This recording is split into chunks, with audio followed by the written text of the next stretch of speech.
வணக்கம் வேர்ஸ். இன்னைக்கு நந்திதா சமையலறையில் என்ன செய்ய போகிறோன்னா முருங்கைக்கீரை சாம்பார் செய்ய போகிறோம். அதுக்கு தேவையான அளவு பருப்பு வேக வச்சுக்கலாம். இந்த உலக்கில் ஒரு உலக்கு பருப்பு நல்லா கழுவிட்டு 5 விசில் விட்டு எடுத்துக்கலாம்.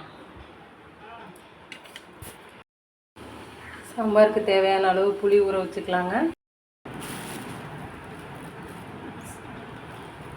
2 கைப்பிடி மட்டும் கீரை எடுத்துக்கலாங்க சாம்பாருக்கு. இப்போ பருப்பு 5 விசில் வந்துருச்சுங்க. ஸ்டவ் ஆஃப் பண்ணியாச்சு, விசில் அடங்கிருச்சு. இப்போ அடுப்பை பற்ற வச்சுக்கலாம். குழம்பு தாளிச்சுக்கலாங்க. பாத்திரம் சூடாயிடுச்சுங்க. கொஞ்சம் நல்லெண்ணெய் ஊற்றிக்கலாம்.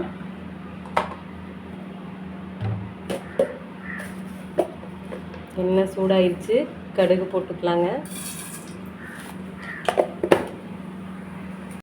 கடுகு பொரிஞ்சிருச்சுங்க.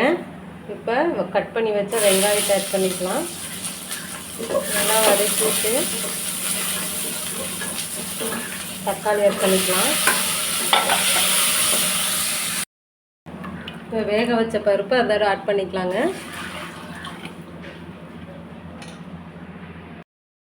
இப்போ முருங்கைக்கீரையை அலசி இந்த பருப்பில் போட்டுக்கலாங்க.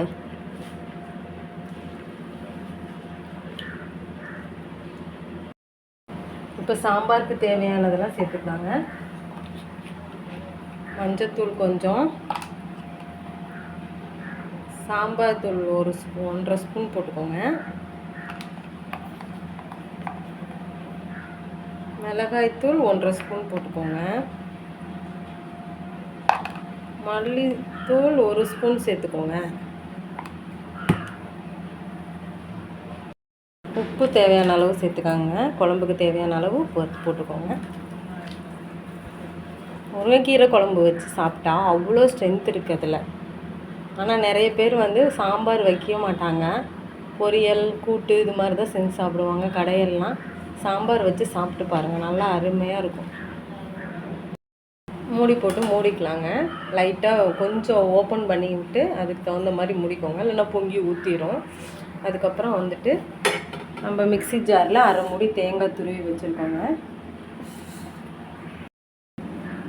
தேங்காவோடு சேர்த்து கொஞ்சம் சோம்பும் போட்டுக்கலாங்க. கீரை குழம்புக்கு சோம்பு போட்டு அரைக்கணும், அதான் நல்லாயிருக்கும். தேங்காவை கொஞ்சம் தண்ணி ஊற்றி அரைச்சி எடுத்துக்கலாங்க.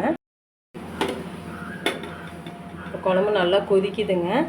அதில் கொஞ்சம் சோம்பு தேங்காவை அரைச்சி வச்சுருக்கோம் இல்லையா, அதை ஊற்றிக்கலாம்.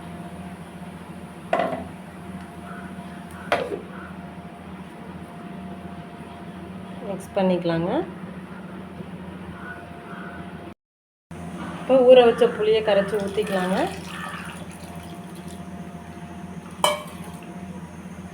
கொஞ்சம் கொதி வரட்டும். சாம்பார் நல்லா கொதி வந்துருச்சு. இப்போ கொஞ்சம் பெருங்காயத்தூள் ஆட் பண்ணிக்கலாங்க. ஆட் பண்ணிவிட்டு மிக்ஸ் பண்ணிக்கலாம். மிக்ஸ் பண்ணிவிட்டு அடுப்பு ஆஃப் பண்ணிக்கலாம்.